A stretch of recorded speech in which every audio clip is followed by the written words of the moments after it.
Okay, Assalamualaikum warahmatullahi wabarakatuh. Assalamualaikum Waalaikumsalam. Ustazah. Sehat ya Ustazah? Waalaikumsalam warahmatullahi. Sehat, Alhamdulillah. Dr. Alhamdulillah. Azura, apa Alhamdulillah. khabar? Baik, saya Alhamdulillah.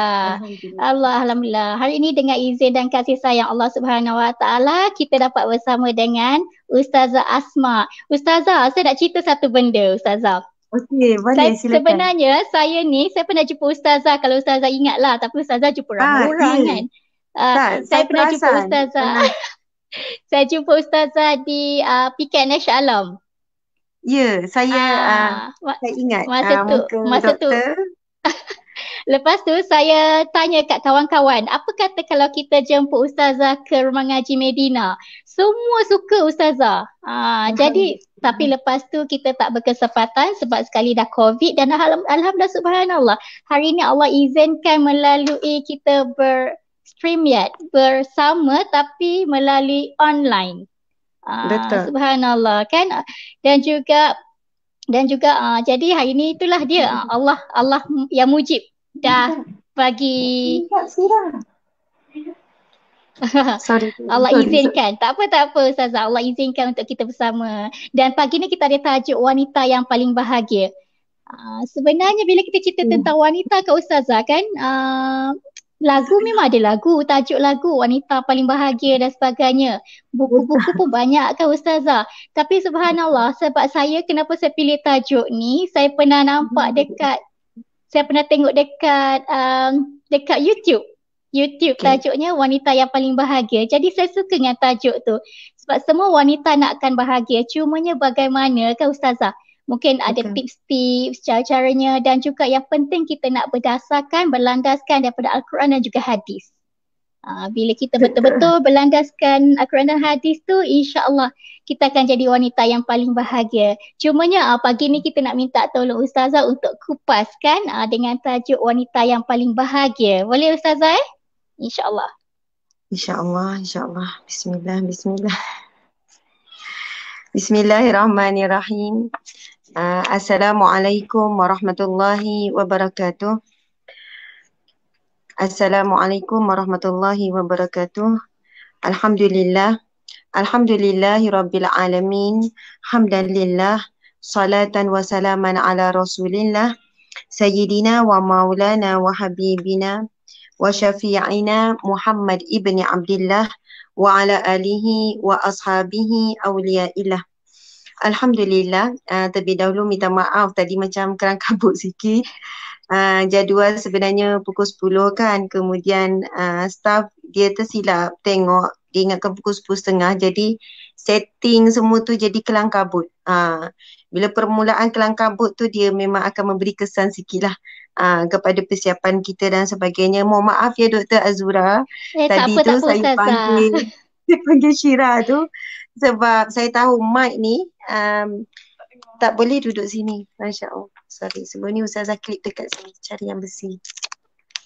Sebab speaker dekat sini. Letak belakang tu jauh. Cari ni. Besi. Sangkut. Tak ada yang besi. Besi. Ya. Sangkutkan kat sini.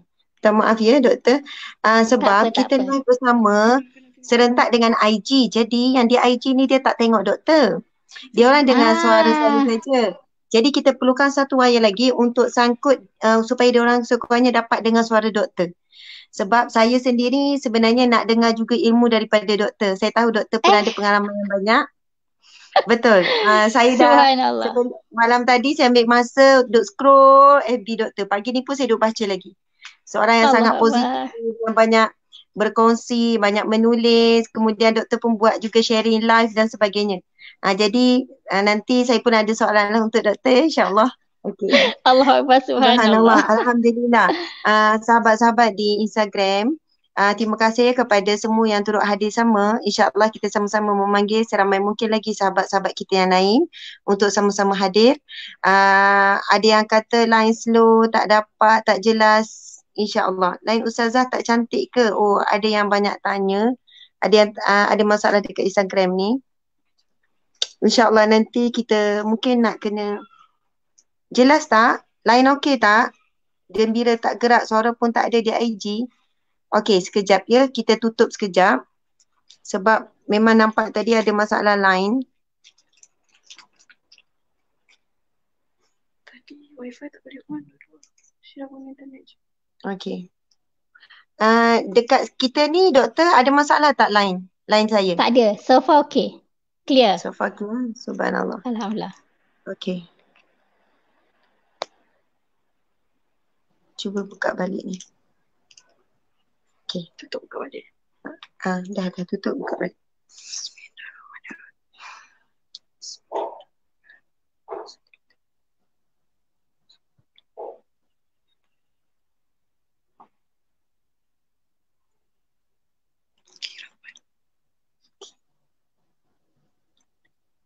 Salah pakai wifi. Payah guna wifi. Ni tak. Sini tak apa wifi. Ya. Dah, okey dah tu. Mobile data dah. Okey.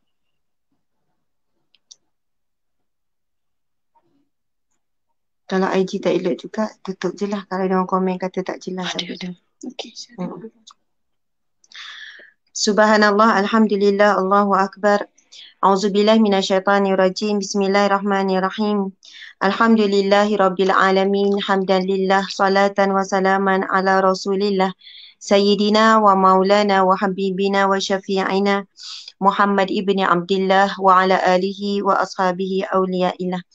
Baiklah, sama-sama kita memulakan majlis ilmu kita. Mungkin Dr. Azura dah mulakan tadi dengan zikir-zikir. Untuk siapa yang baru masuk terutamanya, sama-sama kita memulakan dengan bacaan Ummul Kitab Al-Fatihah. Auzubillahi minasyaitanirrajim. Bismillahirrahmanirrahim. Alhamdulillahirabbil alamin. Arrahmanirrahim. Maliki Iyyaka na'budu wa iyyaka nasta'in. Ihdinas siratal mustaqim. Siratal ladzina an'amta 'alaihim ghairil maghdubi 'alaihim waladdallin. Alhamdulillah rabbil alamin. Hamdan lillah, salatan wa salaman ala rasulillah. Sayyidina wa maulana wa habibina wa syafi'ina Muhammad ibni Abdillah wa ala alihi wa ashabihi awliyaillah. Segala puji-pujian kita rafakkan kehadrat Allah Subhanahu wa taala. Selawat dan salam buat Nabi Muhammad sallallahu alaihi wasallam, junjungan yang agung lagi mulia, kekasih hati kita, kebahagiaan kita, kerinduan kita. Dan sesungguhnya apabila hati kita ini ada rasa cinta kepada Allah, ada rasa cinta kepada Rasulullah sallallahu alaihi wasallam, itu di antara tanda-tanda hati kita bahagia. Tapi sekiranya hati kita ini tidak rasa rindu ataupun tidak rasa cinta, tidak ingat-ingat Nabi, dalam satu hari kadang berlalu sibuk-sibuk tak sempat nak ingat Nabi Muhammad sallallahu alaihi wasallam. Kadang ada waktunya kita sangat terleka dengan pelbagai urusan begitu begini kan. Ataupun kita terlarut dalam kesedihan, tengah ada masalah, sampai kita terlupa untuk ingat kepada Rasulullah sallallahu alaihi wasallam, individu yang tidak pernah melupakan kita dan sebanyak hayatnya adalah untuk berjuang demi memastikan seramai mungkin umatnya masuk ke dalam syurga bersama dengan Rasulullah sallallahu alaihi wasallam. Subhanallah. Terlebih dahulu saya ucap sekali lagi kepada Dr. Azura. Betul kan? Pada Dr. Azura. Okey, sebab hilang nama tiba-tiba. Okey. Dr. Azura, Masya Allah, cantik manis orangnya. Dan seterusnya, terima kasih kepada pihak Rumah Ngaji Medina. Jadi Rumah Ngaji Medina ni bawah Dr. Azura ya? Sebenarnya Rumah Ngaji Medina ni bawah Datuk Husam kan, satu rumah, satu Malaysia, satu dunia ada rumah ngaji. Jadi kami mengambil inisiatif untuk buka Rumah Ngaji Medina di Seksyen 13 Shah Alam sebagai platform untuk komuniti di kawasan Seksyen 13 Shah Alam juga berdekatan untuk majlis-majlis ilmu. Cumanya bila kita dah offline ni, bila kita dah tak boleh untuk bersama sangat, jadi tu yang kita ambil inisiatif untuk buat online untuk sahabat-sahabat yang lain, insyaAllah. Okey, Alhamdulillah. Jadi nama Medina tu sempena apa? Madinah ke? Medina tu sempena Madinah. Okay, di mana Nabi Muhammad SAW, junjungan kita disemadikan di sana. Jadi kita nak mengambil mungkin keberkatan di situ. Subhanallah, Alhamdulillah. Terima kasih kepada pihak Rumah Ngaji Medina dan semua yang hadir sama, wahai para wanita, para muslimah sekalian, dengan tajuk yang sangat dekat dengan kita, menjadi wanita paling bahagia. Tajuk yang bakal kita bincangkan ialah menjadi wanita yang paling bahagia. Nak sebut paling bahagia tu kan, kalau dapat bahagia pun syukur dah sangat. Masya Allah, Alhamdulillah. Jadi saya cuba rungkaikan tajuk kita pada hari ini pada akronim perkataan bahagia. Perkataan bahagia itu sendiri. Jadi kita sebut dulu sepintas lalu, kalau sempat kita akan kupas semua setiap nama, setiap akronim tu ya. Okey, B, bahagia, perkataan bahagia ya. Okey, B, kita boleh letak baik. Baik tu banyaklah kan, baik hati, baik rupa, baik kesihatan, baik akhlak. Nanti kita akan kupas. Tak sempat nak kupas semua, tapi kita mesti dalam keadaan yang baik. Kita mungkin tak mampu nak sempurna, tapi jadi baik pun is okay. Kita tak mampu nak sempurna dan manusia tak akan ada yang sempurna. Tapi dengan kita jadi baik, insya-Allah kita akan jadi sempurna. Sempurna itu ada pada perkataan baik. B baik, A pula iaitu abaikan. Tiba-tiba abaikan. Sebenarnya A tu banyak sangat boleh. Agama boleh, amanah boleh, akhlak boleh, macam-macam. Tapi saya pilih yang kedua yang sangat penting adalah abaikan. Orang nak jadi baik, dia kena banyak abaikan berapa perkara. Banyak sangat. Sebab ramai orang nak jadi baik sebab dia tidak mampu nak abaikan berapa perkara yang boleh menghalang dia jadi orang baik. Jadi dia tak istiqamah. Dia luntur di pertengahan jalan. Okey, subhanallah. Lepas tu H, akronim bagi mewakili harga diri ataupun maruah. Subhanallah. Wanita yang bahagia itu wanita yang ada harga diri. Nanti kita bincang harga diri yang membuatkan wanita itu akan jadi bahagia dan dia tak akan tergugat dengan ukuran-ukuran dunia, insya-Allah. Kemudian A iaitu akrab. A yang lepas H, A kan, A tu akrab. Jadi kita akan bincangkan kita perlu akrab dengan siapa dan kita perlu menjadi orang yang sangat akrab. Contoh saya bagi, kalau kita akrab dengan anak, anak akan menjadikan kita orang yang paling penting dalam hidup dan ia sangat mudah untuk mendengar dan dia sangat mudah untuk menerima kekurangan kita sebab kita rapat, kita akrab kan, dan sebagainya. Okey. Kemudian G mewakili give iaitu memberi. G memberi, give. Okey, subhanallah. I pula iman. I iman. A iaitu aman. Subhanallah, aman. Aman ni kan antara paling utama anggota badan kita nak rasa aman dan juga nak beri aman pada orang, iaitu lidah lah paling susah kan. Aman ni ada kaitan dengan perkataan amanah juga. Amanah, aman. Masya Allah. Amanah asal perkataan daripada amanah. Kan Rasulullah diberi gelaran Al-Amin, yang paling amanah. Individu yang amanah. Jadi bila kita sebut amanah, maksudnya orang yang tenang, orang yang maksudnya aman ni tenang, umumlah maksud dia. Okey, subhanallah. Jadi saya ulang lagi sekali. Ya dah ramai juga yang di Instagram. Tajuk kita pada hari ini ialah menjadi wanita paling bahagia. Kita akan bincangkan dari sudut akronim, kita pecahkan kepada perkataan bahagia itu. Yang pertama, B itu baik, A abaikan, H harga diri, A akrab, G give iaitu memberi, I iman, A aman. Subhanallah. Aman, tenang, amanah, itulah tu termasuk dalam perbincangan tu, insya-Allah. Jadi antara buku panduan yang saya akan gunakan, ialah buku Ya Allah Bersamamu Aku Bahagia. Ya Allah Bersamamu Aku Bahagia. Macam promok buku terus Azah ni kan, pandai ambil kesempatan. Kerana buku ni saya rasa dah ramai juga yang tahu tentang buku ni. Alhamdulillah. Buku ni ada 4 siri. Yang pertama, Ya Allah Aku Rindu. Kita dapat banyak dah feedback daripada pembaca. Buku ni bila dibaca terus akan menangis. Yang tak bahagia jadi rasa bahagia. Yang kehilangan rasa cukup. Yang sedang mencari dia jumpa. Bukanlah sebab buku ni sebenarnya. Apa-apa yang berkisar kupasan yang berkaitan dengan ayat Al-Quran, hadis Nabi, kisah-kisah, mesti akan datangkan ketenangan, mesti bagi jalan penyelesaian. Jadi buku-buku agama seumpama ini kan, banyak sangat buku di pasaran.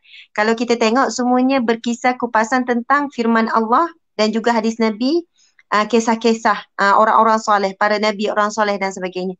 Cuma buku-buku seumpama ini ia memudahkan untuk kefahaman orang ramai. Bila diberikan contoh, bila disusun dengan ayat-ayat yang mudah difahami dan sebagainya. Dan memanglah sebaik-baik bacaan adalah Al-Quran, hadis Nabi SAW, sunnah lah. Subhanallah, Allahu Akbar. Jadi buku yang pertama, Ya Allah, aku rindu. Kemudian buku yang kedua, Ya Allah, aku kembali. Ini yang terakhir sebenarnya. Ini berkaitan dengan kematian dah. Kepadamu aku kembali. Kemudian Ya Allah, jangan biarkan aku sendiri. Tapi sebab tajuk kita hari ini iaitu tentang bahagia. Ya Allah, bersamamu aku bahagia. Jadi ni saya pegang yang kulit tebal ni. Yang hardcover. Subhanallah. Terima kasih ya. Ada yang bagi respon buku ni best. Alhamdulillah. Semuanya datang daripada Allah Subhanahu Wa Taala. Muslimat, para wanita sekalian, kita pergi kepada B yang pertama. Saya ni bila habis saya nak kembali kepada Dr. Azura. Dr. Azura kena share juga. Setiap akronim tu Dr. Azira kena kupas. Jadi get ready ya Doktor. Masya Allah. Yang pertama kita ada 1, 2, 3, 4, 5, 6, 7. 7 tu. Jadi tak boleh nak kupas panjang sangat setiap satu. Baiklah, B yang pertama iaitu baik. Dalam buku ini, Ya Allah, bersamamu aku bahagia. Antara mukadimah yang dimulakan, antara awal-awal ni, mukadimah yang dimulakan dalam buku ini pada muka surat, okey, ini mukadimah, belum ada muka surat XI ni, muka surat berapa ya? Roman ni. Okey, ujian datang silih berganti. Kalau siapa yang ada buku ni, kita akan baca ujian datang silih berganti. Okey, saya bacakan sikit ya perenggan. Apa kaitan dengan baik? Subhanallah. Bismillahirrahmanirrahim. Ada kalanya kita terus menerus diuji oleh Allah Subhanahu Wa Taala dengan ujian yang datang silih berganti. Walaupun kita sering menjaga hubungan dengannya, tetapi kita tidak terlepas dari menghadapi ujian. Walaupun kita menjaga hubungan, menjaga salat, menjaga aurat, kita sentiasa tetap diuji. Tidak pernah terlepas ujian.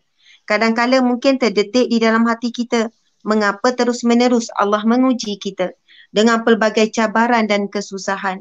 Bukankah lebih baik dan mudah jika Allah memudahkan hidup kita? Kalau kita fikirkan, kan Allah mampu buat apa saja. Allah yang qadir, yang muqtadir. Allah yang maha berkehendak, Allah yang maha menentukan. Allah yang wahab, yang boleh memberi. Kalau kita minta, Allah tidak ada kelemahan, tidak ada batasan untuk memberi. Kenapa Allah menahan untuk memberi kepada kita? Allah yang ghani, yang mughni, yang maha kaya, dia yang maha memberi kekayaan. Kadang-kadang kita tengok kenapa yang sembah tokong contohnya, yang sembah berhala yang Allah berikan kekayaan. Kenapa bukan kita yang menyembah dan sujud kepada Allah setiap hari? Jadi, subhanallah, Allahu Akbar, bukankah lebih baik, persoalan ditinggalkan, bukankah lebih baik dan mudah jika Allah Subhanahu Wa Taala memudahkan hidup kita? Masya Allah. Lalu marilah kita merujuk satu hadis Nabi sallallahu alaihi wasallam. Rasulullah sallallahu alaihi wasallam, bila saya mengucapkan selawat ataupun Dr. Azura, kita sama-sama berselawat ya. Masya Allah. Pernah Nabi sallallahu alaihi wasallam bersabda, "Ghurima anfun, sangat rugi." Sangat rugi. Kalau ghurima ni boleh katakan celaka lah. Macam tu lah. Teramat-amat rugi. Man zukirtu indahu, barang siapa yang disebutkan namaku di kalangannya, lam yusalli alayya, lalu ia tidak berselawat kepadaku. Jadi siapa yang nak bahagia, antara kebahagiaan, bahagia ni kita tahu milik Allah. Allah yang beri kepada siapa yang dia mahu. Ada orang tidak ada apa-apa, tak kahwin sampai umur 40, umur 50 pun tak nikah, dan dia tetap bahagia sebab dia tak letakkan bahagia itu pada sebuah pernikahan. Ada orang nikah dah lama tak ada anak tapi tetap bahagia sebab dia faham erti bahagia itu bukan dengan kita memiliki, tetapi erti bahagia itu dengan kita memberi. Memberi apa? Memberikan keredaan kita terhadap kehendak Allah, terhadap ujian Allah. Sebab itu bila kita sebut bahagia itu di mana? Bahagia itu ada di hati. Sebab kita tak boleh kawal yang di luar. Kita tak boleh kawal. Apa yang kita nak mesti dapat. Kita tak boleh kawal. Orang ni aku nak dia cakap macam ni. Kalau dia cakap macam ni aku bahagia. Tiba-tiba keluar benda yang terbalik. Ya Allah sedihnya. Masya Allah. Kita memang tak boleh kawal sekeliling. Tapi memang kita boleh kawal insya Allah kalaulah kita pandai mengawal hati kita. Sekarang pun kita boleh bahagia. Subhanallah.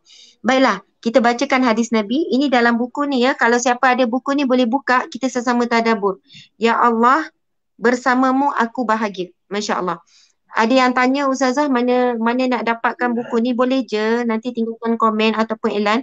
Ada orang tanya Ustazah buku ni saya nak beli yang kulit tebal eksklusif, katanya dah habis stok. Sekarang kita buka balik tapi siap 20 Julai. Minta maaf saya terus bagi info. Siapnya 20 Julai. Sebab kita baru restock balik yang kulit tebal. Sebab ramai yang nak eksklusif ni, yang dalam kotak ada 4 kulit tebal. Dia ada buku Wanita Dambaan Syurga secara percuma. Subhanallah. Okey. Bismillahirrahmanirrahim. Inna izamal jazai ma'izamil bala'i.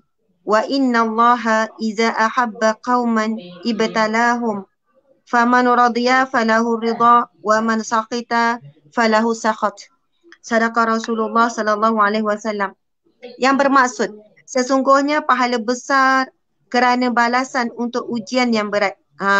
Sesungguhnya besarnya pahala kerana balasan untuk beratnya ujian. Sungguh jika Allah mencintai suatu kaum, maka dia akan menimpakan ujian untuk mereka. Barang siapa yang redha, maka ia akan dapat redha Allah. Barang siapa yang tidak redha, tidak suka maksud dengan ujian Allah tersebut, maka Allah juga murka kepadanya.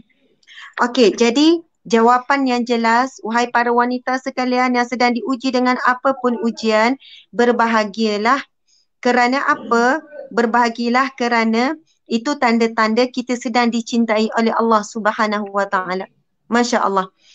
Kalau kita fikir kenapa ujian silih berganti tak habis-habis, sebab sayangnya Allah pada kita tak pernah habis. Kenapa semakin lama semakin berat ujianmu ya Allah? Kerana semakin banyaknya cinta Allah kepada kita. Jadi sebab itu orang soleh, para wali Allah, sahabat-sahabat Nabi kan, bila mereka dah lama contohnya tidak diuji dengan sakit ataupun hidup dia rasa macam biasa-biasa tak ada ujian, mereka keluh kesah. Mereka akan tertanya-tanya, ya Allah, adakah engkau mula melalaikan pandanganmu terhadapku? Ya Allah, adakah engkau mula tidak meninggalkan aku? Seumpama itu rintihan mereka. Kita mungkin tak akan mampu untuk sampai pada kedudukan ini. Bahkan mereka apabila ditimpa sakit yang tenat, sakit yang berat ataupun ujian, mereka mampu senyum. Mereka senyum lalu mereka bersyukur. Lalu ditanya kenapa? Aku sedang menikmati kasih sayang Allah. Aku sedang merasai manisnya cinta Allah terhadap kesakitan yang diberikan. Kerana dengan kesakitan aku terhadap dunia ini, bertambah cinta aku untuk akhirat. Bertambah cinta aku, bertambah kuat aku menggambarkan nikmat-nikmat Allah di syurga. Subhanallah. Kita kan kalau hidup ni nikmat, seronok, best sangat, kita mungkin terlupa bahawasanya ada nikmat yang jauh lebih hebat yang Allah sediakan kita, iaitu di syurga. Tapi bila kita hidup dekat dunia ni, kadang-kadang ada orang caci, ada orang maki dan sakitkan hati. Kita pun pujuk hati kita, tak apalah ya Allah. Mudah-mudahan ini asbab ke syurgamu ya Allah. Di syurga kelak dah tak ada dah suara-suara yang menyakitkan hati. Di syurga kelak dah tak ada dah suara sindir-sindir. Tak ada dah suara-suara menghina kita. Apabila kita diuji dengan suara-suara begitu. Kalau di dunia ni kita rasa hidup macam susah, nak makan apa yang kita nak tak dapat, makan apa yang ada saja. Lalu hati kita pun disejukkan dengan iman, ya Allah tak apa. Mudah-mudahan nanti aku dapat masuk syurga ya Allah bersama keluarga, semua yang diinginkan. Belum cakap pada mulut, terlintas pada hati, makanan dah ada depan mata. Subhanallah, Allahu Akbar. Sebab itu orang-orang soleh, dia selalu bila diambil Allah bahagian dunia ataupun ditahan Allah daripada apa yang dia nak, lalu menambah-nambah keimanan dan kecintaan serta bayangannya terhadap nikmat-nikmat yang begitu banyak yang Allah tangguhkan. Okey, subhanallah. Jadi perkataan baik tadi tu saya nak sebutkan begini, bahagia tu bermula dengan baik. Orang yang baik tidak pernah akan rugi. Orang yang baik tidak rugi dan tidak rugi dan tidak dirugikan oleh Allah Subhanahu Wa Taala. Maksudnya kita sendiri tak akan rugi. Tak rugi apa-apa jadi orang baik, walaupun kita mungkinlah orang buli contohnya. Jadi orang baik, setengah orang cakap macam ni. Buat apa jadi orang baik, tak ada orang hargai. Aku jadi isteri yang baik pun suami sama je tak berubah. Aku jadi ibu yang baik pun anak-anak tengok sekarang. Aku jadi kawan yang baik, kawan ambil kesempatan. Aku jadi orang baik kat pejabat, bos ambil kesempatan. Dia suruh aku buat kerja tu, buat kerja ni. Orang yang tu dia tak suruh. Aku tak naik pangkat pun. Jadi orang baik mudah kena tipu. Macam-macam lah kan kita sebut. Allahu Akbar. Saya kan adalah baru ni saya sedikit je ujian. Saya sebelum saya sebut pasal ujian, Masya Allah dalam bulan lepas, masa tu ada rakaman. Masa tu ada rakaman Tazkirah malam Jumaat. Tazkirah malam Jumaat ni Astro Oasis kan. Jadi rakaman tu bersama dengan ramai guru-guru. Antaranya adalah Syekh Habib Ali Zainal Al-Hamid. Subhanallah. Seronok sangat dapat jumpa dan Allah rezekikan masa tu saya dengan suami secara personal dalam satu bilik jumpa dengan Habib Ali kan. Jadi kemudian kita minta banyak taujihat, nasihat dan juga teguran daripada Habib. Masya Allah. Masa tu kan bila bercakap tentang ujian, Habib kata, Ustazah kita ni kan malu bila bercakap pasal ujian. Malu sangat. Umpama macam budak kecil. Dia sebut macam tu. Macam budak-budak kita ni. Macam budak kecil. Macam budak kecil kalau sakit kan. Bila budak kecil kalau nak sesuatu macam mana perangai dia. Kalau budak kecil dia tak dapat sesuatu dia akan menangis. Kita ni dah tua. Kita ni dah maksudnya dah berusia, dah matang. Jadi bila dapat ujian Allah jangan jadi macam budak kecil. Dia kata malu. Sebab apa? Ujian kita sebenarnya dibandingkan dengan para nabi, dibandingkan dengan para sahabat, dibandingkan dengan orang-orang soleh, ujian mereka jauh lebih besar. Tetapi mereka sangat redha walaupun mereka tak diberi bahagian dunia.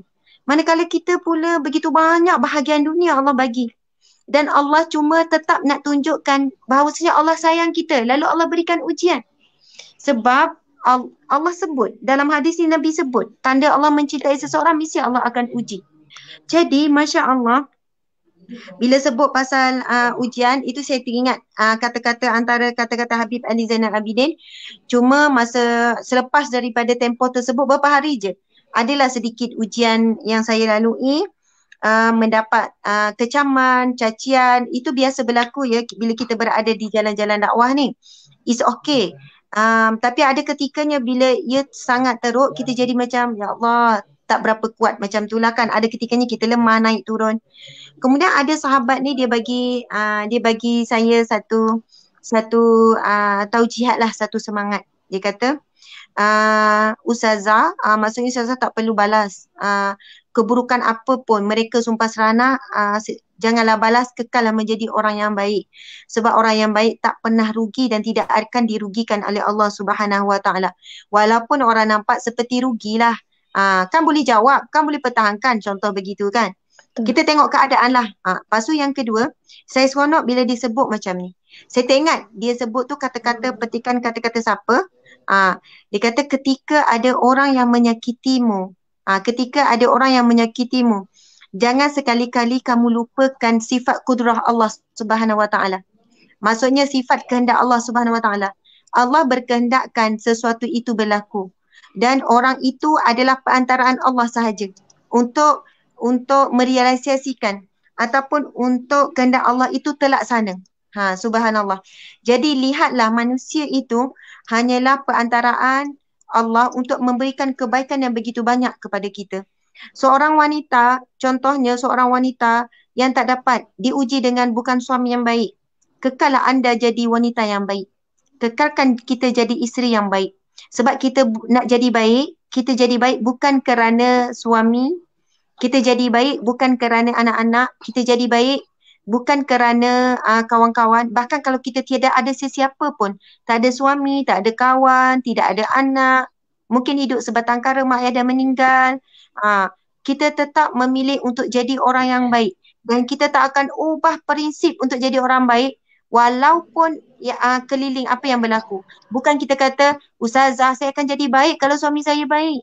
Ustazah kalau kawan-kawan saya baik, saya rasa saya baik. Tapi ni kawan-kawan lah ni ajak saya ni, subhanallah.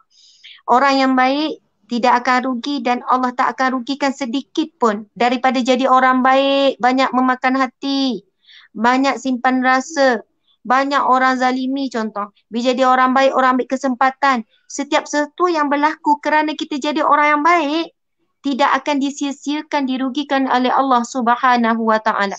Jangan Subhanallah. sekali-kali kita rasa macam nak balas, nak dendam, dan percayalah.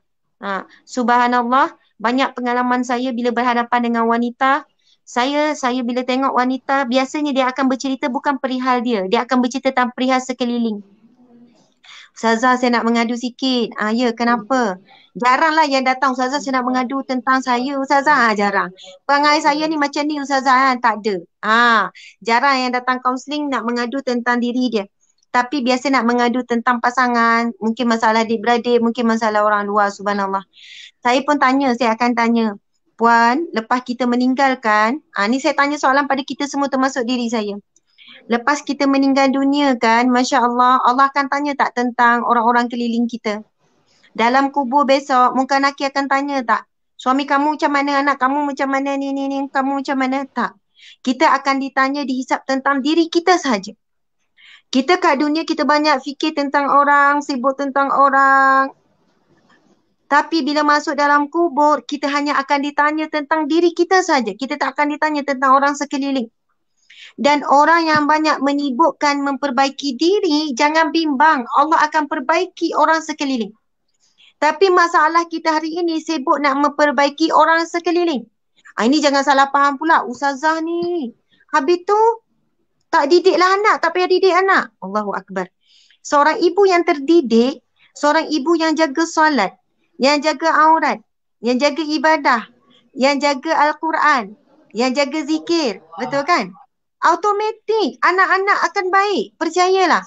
Anak itu juga akan suka Al-Quran. Dah umi dia selalu baca Quran, anak-anak tak payah suruh. Anak-anak ambil sendiri Al-Quran. Kalau seorang ibu, seorang wanita, dia cuba jadi baik. Dia jaga cara jalan yang betul. Dia cara makan yang betul, makan yang baik. Cara bercakap dengan baik. Anak-anak pun akan ikut. Subhanallah. Sebab kita adalah madrasah pertama. Sekolah yang pertama untuk anak-anak, Masya Allah. Kemudian apabila kita sebut tentang, maksudnya bila kita jadi baik, keliling akan jadi baik. Orang yang bahagia adalah orang yang selalu fikir, tak apa, aku tetap memilih untuk jadi orang yang baik. Tak nak balas dengan kejahatan. Kalau boleh orang buat jahat pun kita nak balas baik. Dan kalau orang bagi kita kebaikan, kita nak balas berlipat kali ganda. Kita sibuk untuk membaikkan diri kita, insya-Allah kita akan bahagia. Itu akronim pertama. Jadi Dr. Azura, sila share. Allah, subhanallah. Saya ni menghayati betul ni Ustazah. Saya siap tulis ni. Kalau saya pandang bawah tak pandang Ustazah tu bukan sebab apa saya tulis ni. Subhanallah. Tapi subhanallah, saya sebenarnya sangat terkesan dengan perkongsian Ustazah tadi dan sebenarnya rasa macam nak mengalir air mata. Sebab sebenarnya tugas untuk nak jadi bahagia ni sebenarnya mudah. Kalau dengar tadi Ustazah cerita kan, perkongsian kan, sebenarnya nak jadi bahagia ni mudah, cumanya kita kena bermula daripada diri kita sendiri. Kita jangan tengok orang lain, sebab insyaAllah bila kita ubah diri kita untuk jadi lebih baik, insyaAllah Allah akan hadirkan yang lain pun baik-baik. Allah akan tukar anak-anak kita pun baik-baik, suami kita kan berubah juga, dan subhanallah yang penting diri kita sendiri. Dan sebenarnya sebelum ni saya ada pendengar, saya memang pegang kepada satu akronim juga. Sebab Ustazah cerita pasal akronim, saya ada satu akronim dan saya memang pegang akronim tu. Di mana sebagai seorang isteri ni kita kena ada 3B. Salah satunya memang kena baik. Sebab bila kita baik, insyaAllah kita akan bawa yang lain pun baik. InsyaAllah. Wallahualam. Sekarang ni sebab Ustazah macam saya ni mendengar ni Ustazah. Kita kembalikan kepada Ustazah. Kita nak dengar lagi perkongsian Ustazah yang lain. Subhanallah. Alhamdulillah. Okey, seterusnya saya nak bacakan lah ya. Sahabat-sahabat sekalian. Allahu Akbar. Saya sambung lagi nak baca buku ni ya. Terima kasih sahabat-sahabat yang hadir sama. InsyaAllah kita masing-masing kita cuba share live ni supaya lebih ramai wanita yang boleh dengar. Dan mudah-mudahan asbab itu kita sama-sama jadi lebih baik lah. Jadi satu kan saya nak sebut. Bila cakap pasal nak jadi baik ke apa ni kan, saya tak tahu wanita-wanita sekalian suka tak bercakap seorang diri dalam hati. Masing-masing suka. Kalau Dr. Itu Azura namanya banyak tak? itu namanya self talk Ustazah. Yelah, self talk, Ah, betul, self talk. dia Maksudnya dia monolog menolak dalam hati ataupun bercakap dalam hati kan. Cakap dalam hati. Banyak benda nak cakap tak terkeluar, cakap dalam hati je. Saya pun jenis macam tu juga. Suka bercakap dalam hati. Suka bercakap dalam hati. Sebab apa? Masya Allah, musimat terutamanya, kalau kita banyak bercakap dengan hati, kita melatih berfikir dengan hati. Subhanallah. Subhanallah. Sebab berfikir ni boleh datang dengan nafsu. Berfikir juga boleh datang dengan akal semata-mata. Tapi fikiran yang paling jernih apabila kita berfikir dengan hati. Okey. Kemudian bila saya sebut tentang berfikir dengan hati ni, pernah satu ketika Rasulullah sallallahu alaihi wasallam bila menyebutkan tentang hadis Nabi tentang Allah, kan banyak ayat Quran tentang Allah melihat, menghisap apa yang di dalam hati kamu, semua dah ambil kira, mafhum daripada hadis Nabi dan firman Allah. Sampai ketika ada beberapa orang sahabat Nabi, dia datang jumpa Nabi menangis-nangis. Sahabat terdekat lah, saya lupa Sayyidina Umar, Sayyidina Abu Bakar, sahabat yang rapat ni.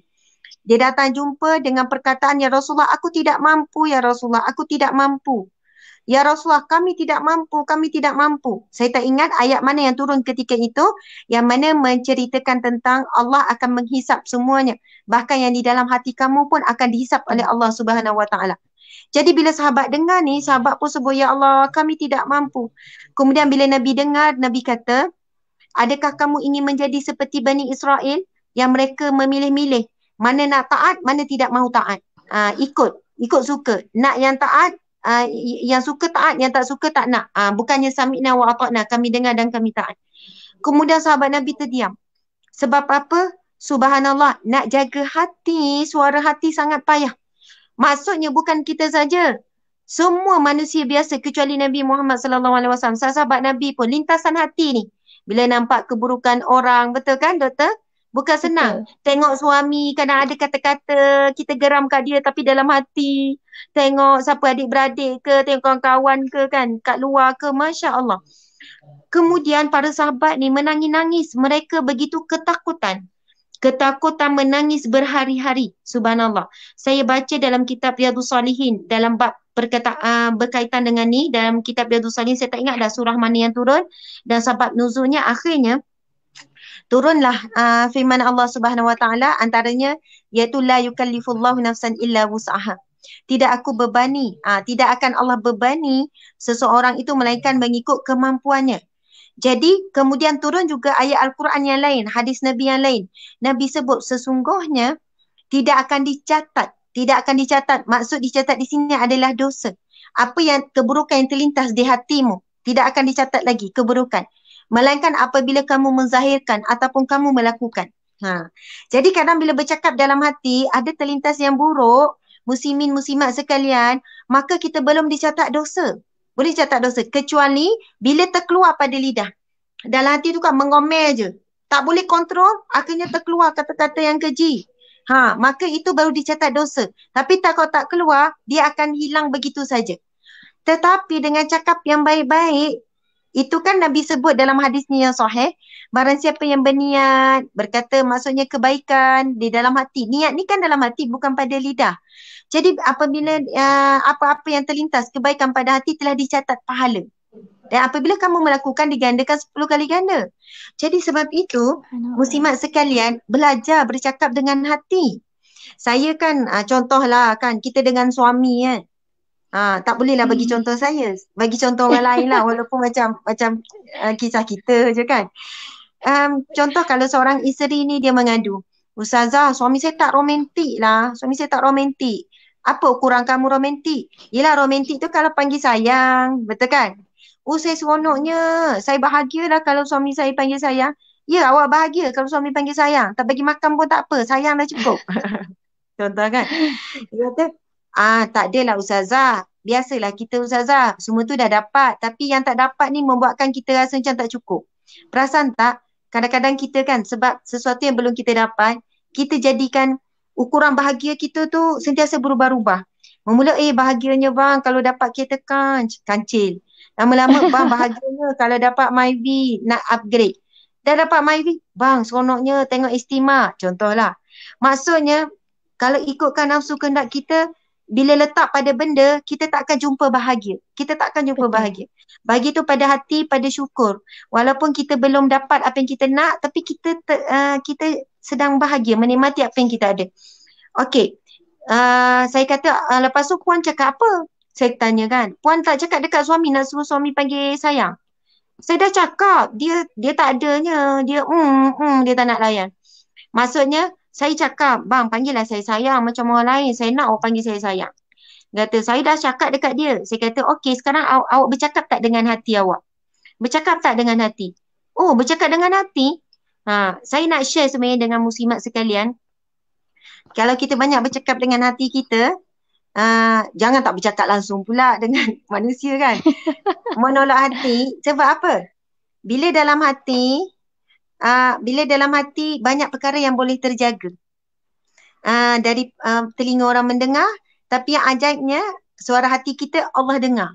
Itu yang seronok. Bila banyak bercakap dalam hati, Allah dengar. Kita rasa macam syoknya kadang, okey dalam hati je. Contoh, kita nampak suami, kita harap suami panggil sayang. Ya, cakap dalam hati. Ya Allah, dengarkanlah suamiku ni nak panggil sayang. Ya Allah, bila tengok muka suami tu kan, terus hati tu kan, dalam hati. Kalau sebut depan macam mana? Ya Allah, lembutkanlah lidah suamiku ni panggil sayang. Boleh jadi bergaduh. Boleh jadi suami rasa macam menyampah. Awak ni tak bersyukur ke? Dengan Allah tak pernah bersangka buruk dengan kita. Dan Allah tidak pernah, Allah maha mendengar. Allah ya sami'. Kan dalam hati tu sebut je, ya Allah. Contohlah orang perempuan. Orang perempuan nak apa? Nak nokza. Selalu saya sebut nokza kan. Sebab saya tak beli lagi nokza. Okey.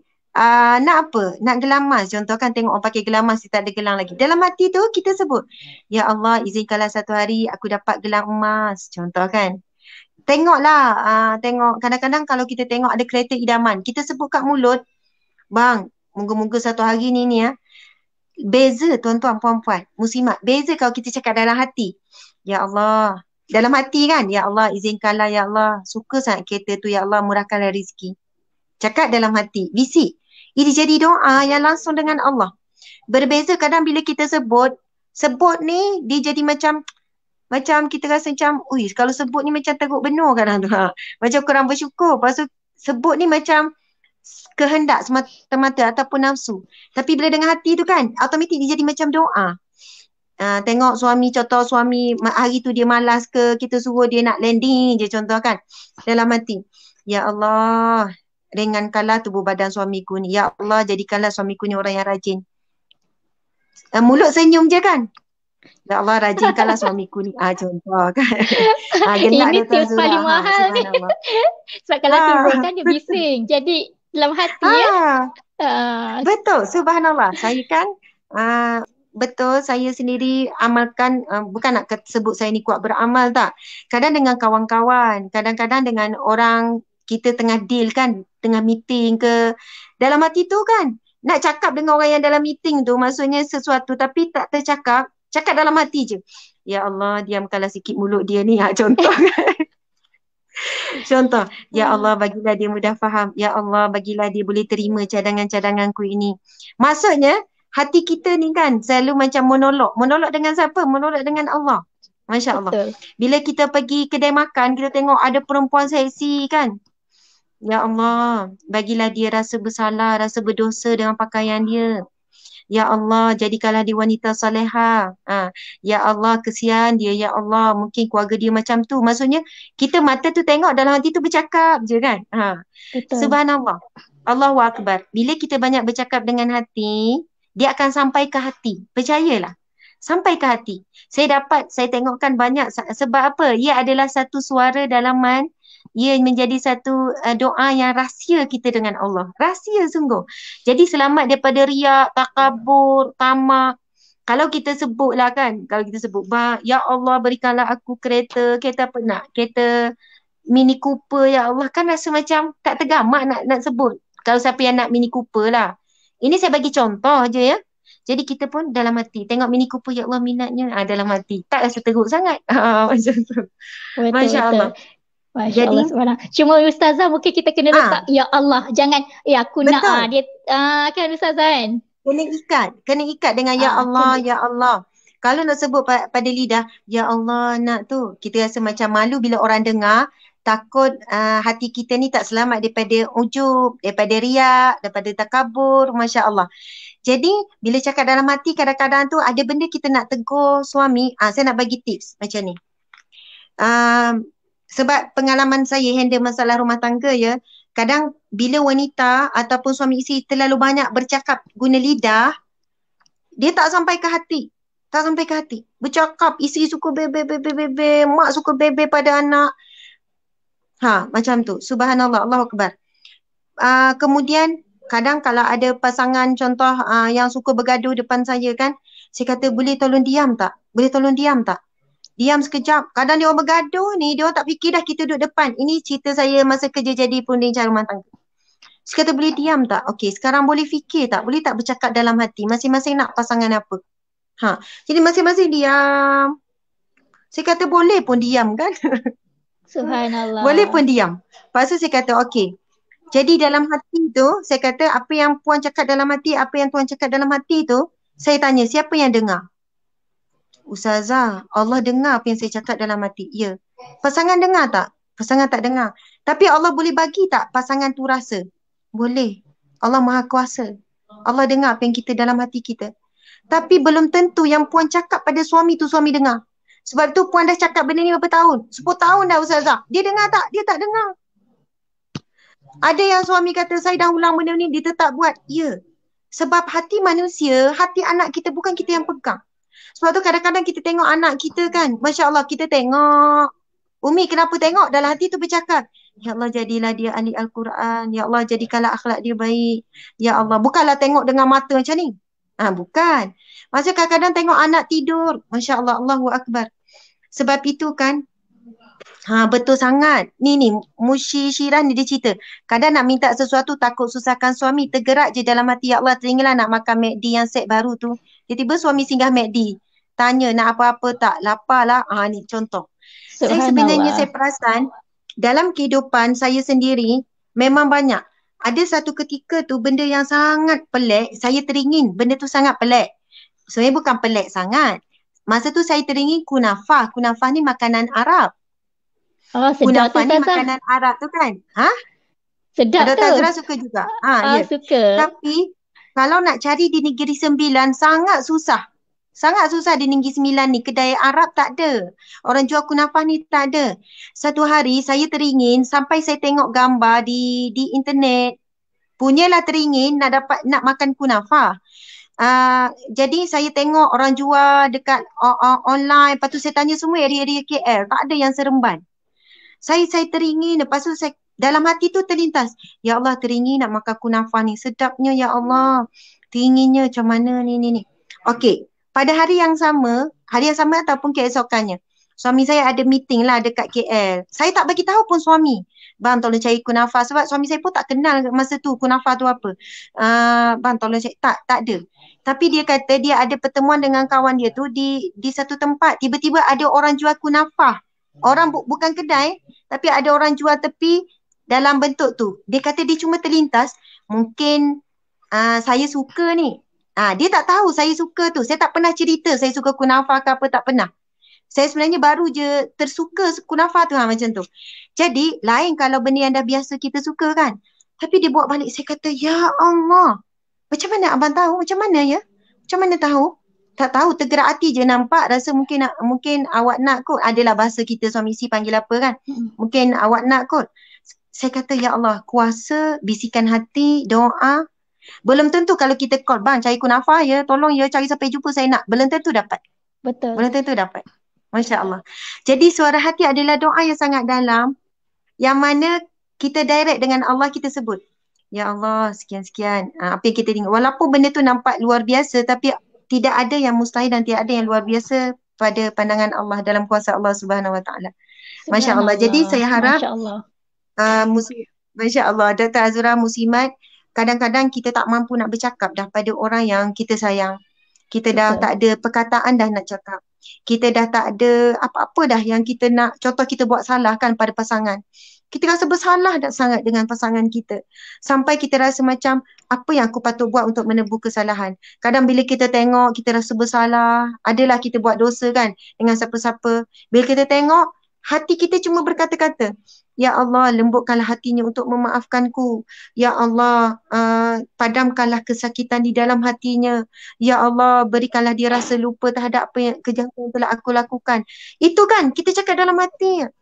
Kemudian kita akan tengok dia lebih tenang. Mungkin dia dah tak sebut lagi kesilapan kita. Masya Allah, Allahu Akbar. Sama juga dengan anak-anak. Kita dah selalu rasa bersalah. Biar anak tidur tu kan kita tengok.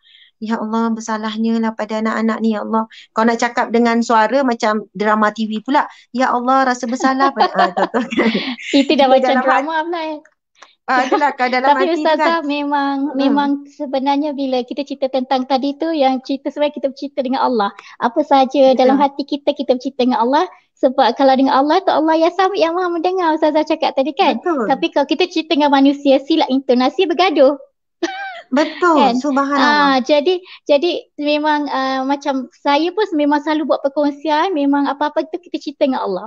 Kita bermonolog, kita tukar daripada monolog kita kepada kita bermonolog, kita bercerita dengan Allah segala-galanya. Kita nak marah anak, kita tak boleh nak marah anak sebab kadang-kadang kita terlalu ikut emosi.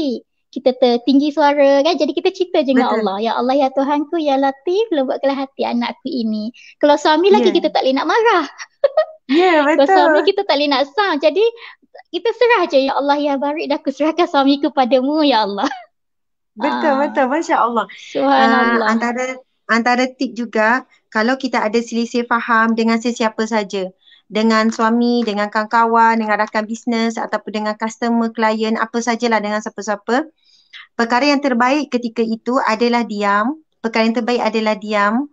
Contoh, kita nak beli ni, suami nak beli ni, betul kan? Jangan terus pertahankan yang kita nak. Bang, yang ni lagi bagus. Bang, yang ni. Jangan terus pertahankan. Sebab kadang-kadang memang pilihan kita baik. Tapi di situ, ia bukan tentang pilihan baik atau tidak dah. Ia tentang ego hati masing-masing dah. Masya Allah. Jadi dalam keadaan yang begini, yang terbaik adalah diam, kemudian berdoa.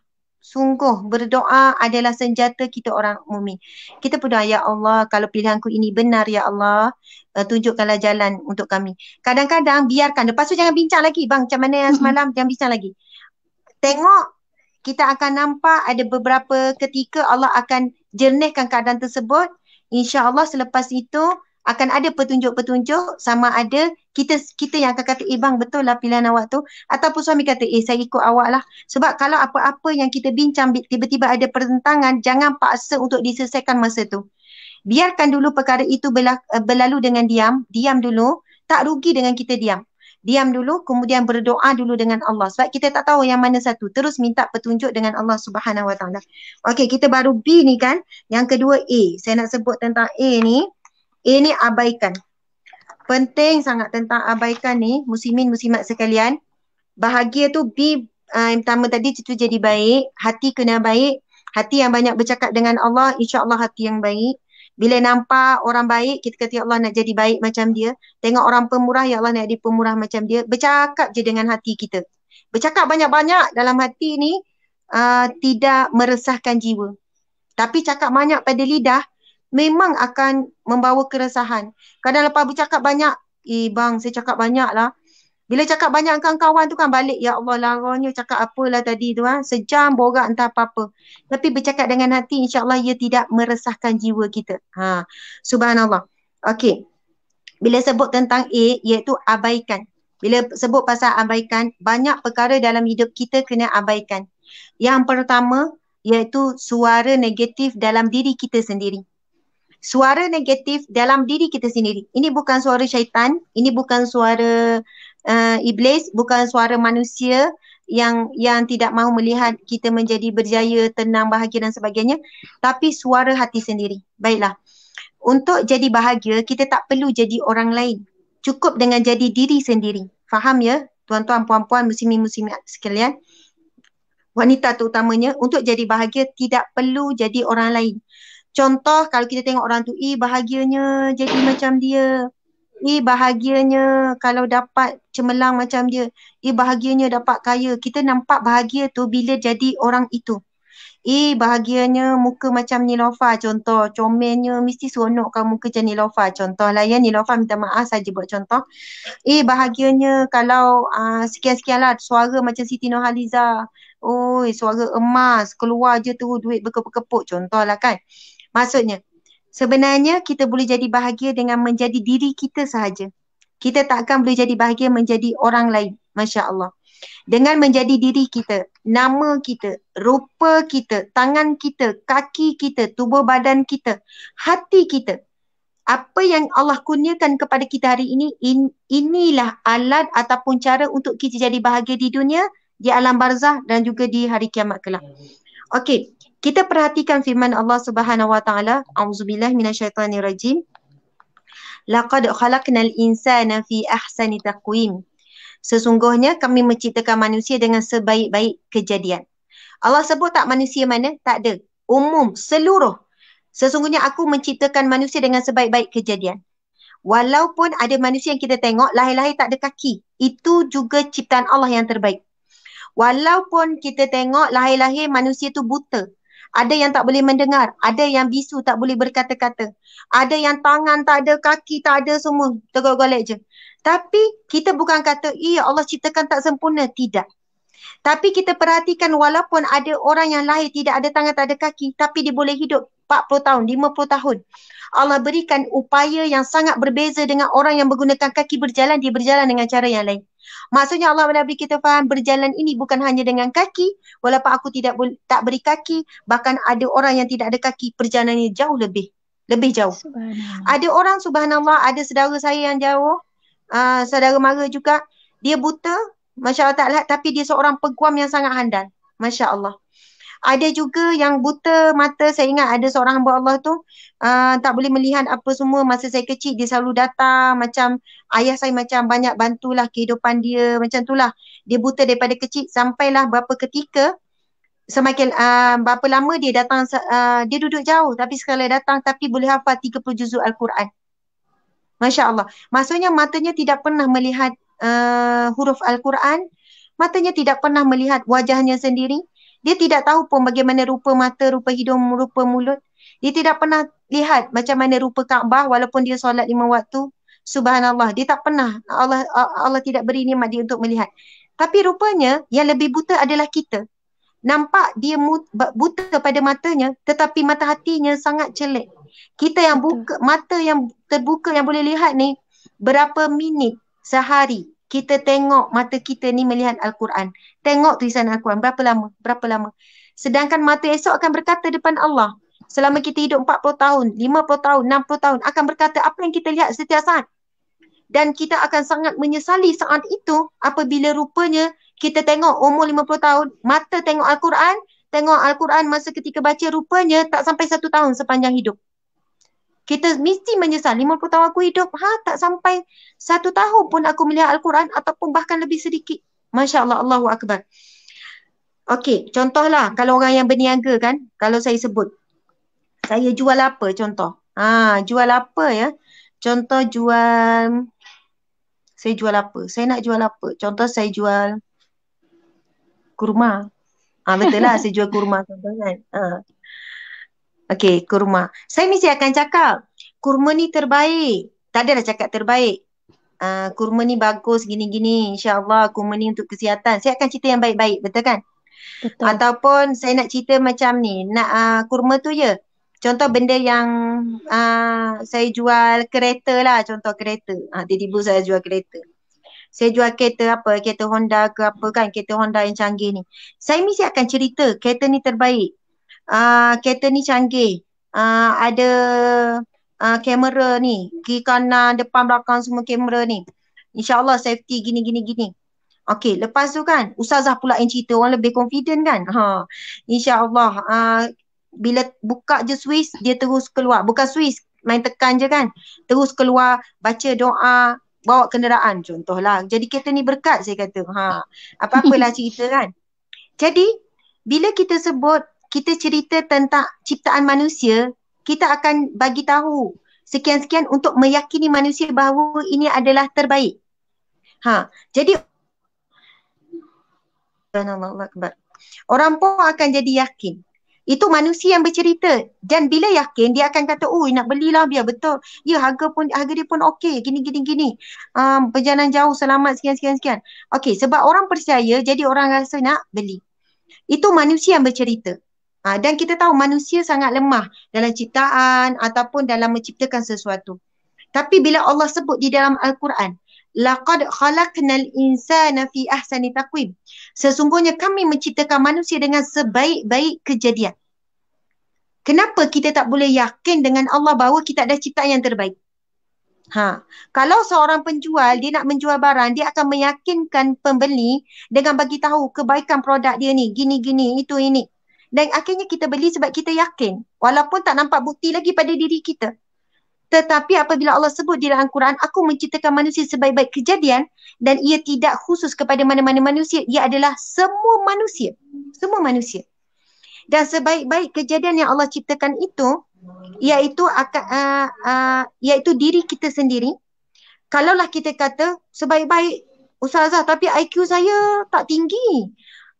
Ingatan saya tak bagus. Kalau yang terbaik tu kan IQ yang tinggi, ingatan yang kuat. Maksudnya saya ni bukanlah sebaik-baik, tapi Allah sebut laqad khalaqnal insan ahsani taqwim, sebaik-baik kejadian. Jadi saya rasa saya bukanlah sebaik-baik kejadian. Kalau rupa macam tu sebaik-baik kejadian.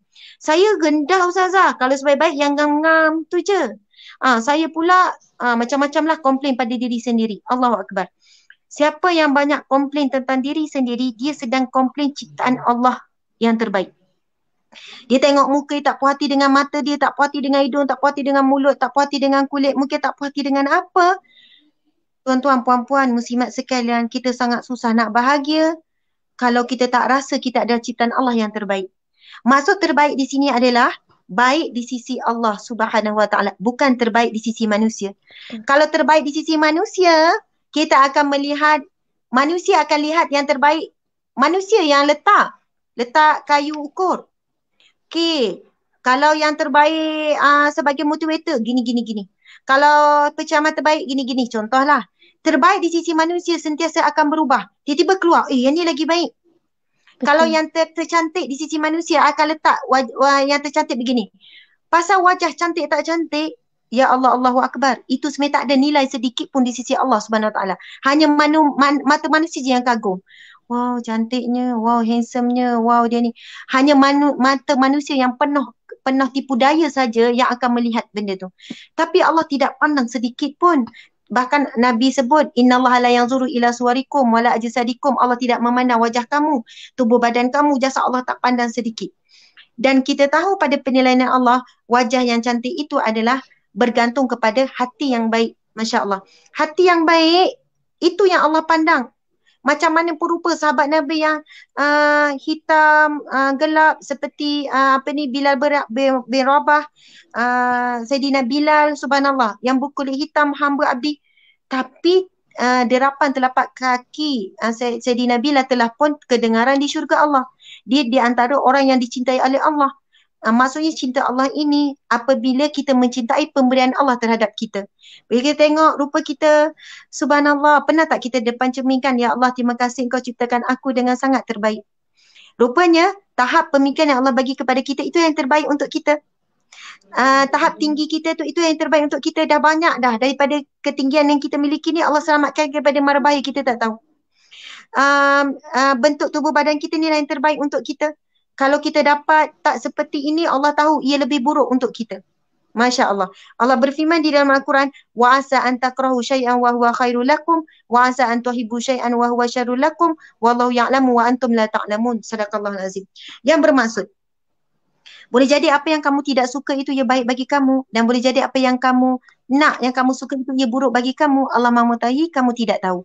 Saya nak bagi contoh macam ni. Ada satu keluhan daripada seorang pelajar tahfiz. Pelajar tahfiz ni biasanya kalau pelajar tahfiz kan Dr. Azura, semua pelajar tahfiz dia nak hafaz dengan cepat. Betul. Dan ibu bapa pun berbangga kalau anak dia hafaz cepat. Contoh kalau ada anak dia hafaz 1 tahun. Ui, tak habis-habis lah duk sebut tu. Ni anak saya ni Hafizah ni Ustazah. Contoh kan. Masya Allah, berapa lama kalau kita tanya? Kalau kita tak tanya pun dia akan cerita. Alhamdulillah 1 tahun je Ustazah dia habis 30 juzuk. Syukur. Subhanallah, hebatnya ciptaan Allah. Kalau kita nampak hebatnya Allah ciptakan otak anak tu. Ingatan anak tu. Masya Allah. Tapi sebagai manusia kita akan tanya, apa amalan? Kamu buat apa? Hebatnya kamu boleh hafal 1 juzuk. Kalau saya pergi ke sekolah kan, sekolah tahfiz, kadang kita jumpa pelajar tahfiz. Kemudian kita tanya, kamu dah berapa tahun? Ustazah, saya dah 5 tahun kat sini. Dah berapa banyak kamu hafal? Baru 10 juzuk Ustazah. Dia pun macam sedih ya kan. Lepas tu kalau kita tanya berapa orang lagi, kamu berapa tahun? 2 tahun. Dah berapa juzuk habis? Dah nak habis dah Ustazah, dah dekat 30. Masya Allah, kita akan rasa kagum, betul kan? Kemudian yang lama dah duduk ni, dah 5 tahun, baru 10 juzuk ni akan tanya, Ustazah, kenapa ya Ustazah? Saya nak hafal Quran Ustazah, saya usaha lebih keras daripada kawan-kawan saya. Tapi ada kawan saya 1 tahun dah habis 30 juzuk. Saya dah 5 tahun Ustazah, saya sangat susah nak hafaz, nak habiskan bacaan. Kadang-kadang saya minta maaf, dia kata kan, ada kawan saya ni dia buat maksiat. Dia adalah maksiat sekian-sekian, tapi hafalan dia tetap kuat. Dia cepat habis dan sebagainya. Macam mana tu? Kadang dia dengar lagu, saya jaga semua Ustazah. Apa yang Ustazah sebut, jangan buat maksiat maksudnya. Kedua, jangan dengar benda-benda yang haram. Saya makan makanan sunnah. Saya cubalah amalkan ini, tapi tetap juga ingatan saya macam ni. Saya susah sangat nak hafal. Saya pun tanya dia balik, antara kamu dengan kawan kamu itu, mana lagi banyak baca Al-Quran? Dia kata, yang lagi banyak baca Al-Quran, ya, mana lagi banyak? Saya lah Ustazah. Kenapa kamu paling banyak baca Al-Quran? Sebab kalau satu muka surat tu, saya kena habiskan 1 hari 1 muka surat. Ulang 1 hari. Kalau kawan saya yang laju tu, dia 1 muka surat tu dia boleh habiskan lebih kurang 2 jam. Contoh, jadi 1 hari dalam 5 muka surat. Bayangkan, kawan kamu untuk habis 1 muka surat 2 jam saja, tapi kamu perlu ulang-ulang daripada pagi sampai malam. Contohlah kan, Alif Lam Mim, Zalikal kitabu la raiba fi, Zalikal kitabu la raiba fi, Zalikal kitabu la raiba fi.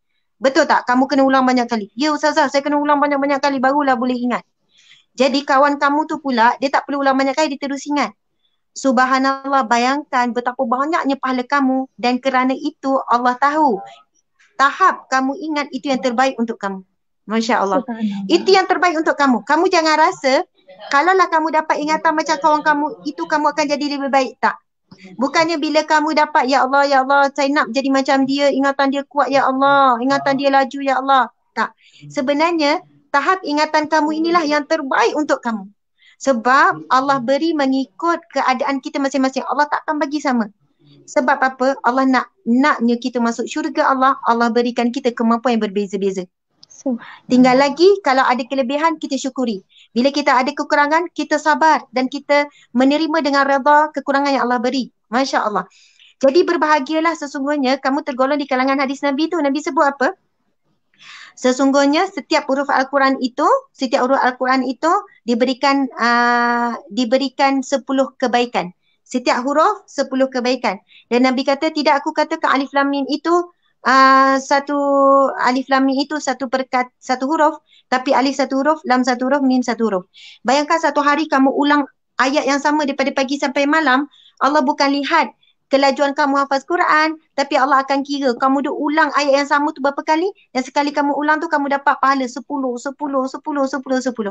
Jadi kalau kamu tengok keuntungan di akhirat, mana lagi untung? Kamu yang lambat hafal ni ke kawan kamu? Ustazah, saya lagi untung. Ya, kalau kita lihat keuntungan akhirat, kita akan jadi cepat bahagia. Serius. Tuan-tuan, puan-puan, muslimin, muslimat sekalian. Walaupun anda sekarang masih dalam fasa ujian, sama ada diuji oleh suami, diuji daripada anak, diuji daripada harta benda, apapun kalau kita lihat keuntungan akhirat, antara orang kaya dengan orang miskin, orang kaya untung banyak di dunia. Tapi kalau dia orang kaya yang beriman, amal soleh, insya-Allah dia untung dunia akhirat. Tapi antara jadi orang kaya dengan orang miskin, memanglah Ustazah, kalau boleh kita nak itu, nak ini. Tapi dah tak dapat, kita orang susah, sabar je lah. Saya kata, Masya Allah, berapa tahun dah hidup susah. Dah 10 tahun Ustazah. 10 tahun Puan mengumpul pahala sabar. 10 tahun Puan duk tengok orang ada kereta, Puan tak ada kereta kan. 10 tahun Puan sabar nak makan sedap tapi tak dapat makan apa yang ada. Subhanallah. Kalau Puan betul-betul sabar dan redha dengan kehendak Allah terhadap hidup Puan, Puan akan dapat hidangan yang special di syurga besok. Puan akan dapat kenderaan yang paling laju. Puan akan dapat rumah yang istana sebesar-besarnya. Masya Allah, Allahu Akbar. Jadi, kesimpulan tu kan, tadi sebut abaikan tu kan, apa kaitan tu dengan keterangan ni? Maksudnya ialah, tapi saya suka nak kembali pada perkataan tadi, untuk jadi bahagia tak perlu jadi orang lain, hanya perlu jadi diri kita, dan Allah memang ciptakan kita yang terbaik. Tahap pemikiran inilah yang terbaik untuk kita. Suara kita ni lah yang terbaik. Muka kita ni lah yang terbaik. Tubuh badan kita yang terbaik. Tolong cintai ciptaan Allah terhadap diri kita, kita akan dicintai oleh Allah. Sebab kita banyak mencintai yang luar. Oh, tengok rumah, oh sayang suka duduk rumah. Tengok kereta, sayang kereta, lap. Suami dibelai-belai, anak dibelai-belai. Betul tak? Sebab itu kalau kita tak mampu mencintai diri kita, kita tidak mampu mencintai yang lain-lain. Jadi bila kadang tengok cermin, tengok tangan, ya Allah, hebatnya tangan yang kau berikan, jari boleh gerak-gerak. Walaupun kita tak ada buat apa, terus gerak je. Masya Allah. Hebatnya ciptaan ni. Ciptaan apa kuku ni, ya Allah. Tak habis-habis. Saya selalu fikir dulu. Dulu saya, masa kecil-kecil kita fikir, bila nak habis kuku ni keluar ya? Lepas tu ni lembut je. Kita bayangkan sampai masa dia akan stop. Betul kan? Rambut. Betul. Kalau kita fikir, tak habis-habis rambut keluar. Saya dulu masa kecil saya bayangkan ada rambut dalam ni penuh sampai masa dia keluar habis. Tapi hebatnya ciptaan Allah. Jadi akhirnya kita akan rasa nikmat yang paling besar dalam hidup kita antaranya adalah nikmat kita diciptakan oleh Allah Subhanahu Wa Taala dengan penuh kesempurnaan. Masya Allah. Subhanallah. Okey, kembali pada doktor. Subhanallah. Saya tergamam sekejap ni, Ustazah. Terlalu banyak ni, semua ada feedback ni, komen, ada yang menangis, ada yang bahagia, ada yang banyak benda yang kena muhasabah. Subhanallah. Kan? Subhanallah. Banyak sangat perkongsian Ustazah hari ni. Kita tadi dapat 2 saja Ustazah. Baik dan juga abaikan. Sebab sekarang pun dah 11.27. Mungkin boleh kita sambung di sesi yang lain Ustazah. Sebab kena habiskan ni Ustazah. Subhanallah. Betul. Sebab saya sebenarnya sambil tengok bawah ni Ustazah, saya memang menulis, saya menyalin. Jadi tadi bahagia. Bahagia tu pertama adalah baik. Yang kedua adalah abaikan, yang ketiga adalah harga diri, yang keempat adalah akrab, yang kelima adalah gift, yang keenam adalah iman, yang ketujuh adalah aman. Ni kita dapat tadi baik dan abaikan. Subhanallah, walaupun baik dan abaikan tadi Ustazah kongsikan, saya rasa banyak lagi yang Ustazah boleh cerita lagi kat situ. Terlalu banyak, semua sedang menunggu apakah hikmah-hikmah yang Allah alihkan melalui mulut Ustazah, kata-kata Ustazah tadi. Dan juga kita nak pergi ke harga diri yang akrab semua ni, Allah Subhanallah, ada banyak lagi ni Ustazah kita nak mendengar perkongsian daripada Ustazah. InsyaAllah boleh ke kalau saya nak tanya, boleh ke kalau kita nak jemput Ustazah lagi di masa yang lain? Boleh, Dr. Azura. Kita habiskan kita habiskan akronim tu. Tapi izinkan saya nak sebut tentang abaikan sikit ya. Sebab saya rasa kupas sangat tentang abaikan. Subhanallah. Maksud saya abaikan muslimin-muslimat sekalian. Abaikan yang pertama suara hati kita yang merendahkan diri kita sendiri. Tolong jangan menghina diri, tolong jangan terlalu maksudnya rasa macam, sebab bahaya bila suara hati, kalau kita tidak abaikan suara hati tersebut, kita bimbang ia bertukar menjadi macam satu doa lah. Satu doa. Maksudnya dalam hati tu kata macam, aku ni siapa, aku ni tak layak, aku ni buruk, aku ni apa-apalah perkataan-perkataan yang negatif kan. Yang pertama, suara hati ni ada, kita tahu kita ada nafsu. Nafsu memang tak suka kita jadi orang baik. Nafsu tak suka kita jadi orang yang berjaya. Nafsu suka jadi orang yang orang yang suka membisikkan sesuatu yang negatif, lalu kita pun jadi negatif, lepas tu kita cakap negatif. Dan kita beri kesan pada negatif. Jadi memang kita selalu berlawan dalam hati kita ini dengan suara nafsu yang nak kita jadi buruk, yang tak nak kita berjaya, tak nak kita berjaya dunia, tak nak berjaya di akhirat. Masya Allah. Jadi Selalu kita selalu kena bercakap dengan suara hati yang doa tadi tu, yang baik-baik, yang positif.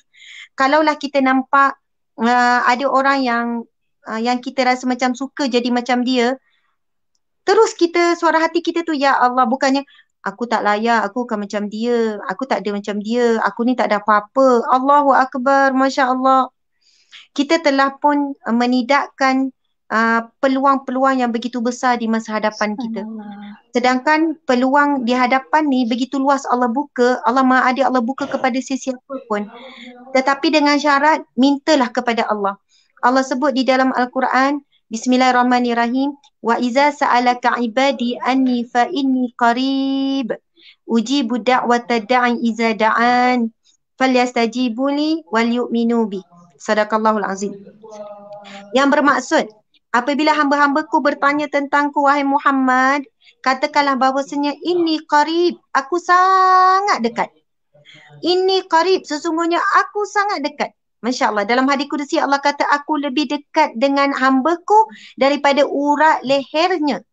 Ni urat leher ni kat sini ni, nadi utama kita ni. Kalau kena potong nadi utama, memang meninggal lah kita. Tapi kalau kena potong nadi-nadi lain ni, boleh diselamatkan lagi. Tangan putus pun boleh selamatkan lagi. Tapi kalau terputus urat, maksudnya kita dengan nyawa ni, maksudnya Allah lebih rapat dengan kita daripada urat marah ni, urat leher kita ni. Masya Allah. Allah sebut, sesungguhnya aku sangat dekat. Ujibu da'wata da'i idza da'an. Aku akan memakbulkan permintaan hambaku dengan syarat idza da'an, apabila dia meminta. Tapi kita kurang minta dengan Allah. Kita banyak mengeluh. Aku ni bukan apa-apa, aku ni bukan siapa-siapa. Kita banyak mengutuk diri kita. Kita banyak merendahkan ciptaan Allah. Bukan ciptaan Allah yang lain, ciptaan Allah kita ni, ciptaan Allah ni. Kita banyak merendahkan ciptaan Allah. Bukan merendahkan diri. Kena hati-hati tuan-tuan puan-puan. Merendah diri itu baik. Tawaduk itu satu sifat. Sifat merendah diri itu akhlak. Tapi yang kita dilarang adalah menghina diri kita. Menghina apa sajalah, dalaman ke, zahir ke apa. Sebab kita tanpa sedar kita sedang menghina ciptaan Allah. Kita ini milik Allah. Kita ini milik Allah. Siapa kita untuk menghina ciptaan Allah terhadap kita? Untuk komplain diri kita? Untuk komplain suara kita? Untuk komplain sekian-sekian, Masya Allah.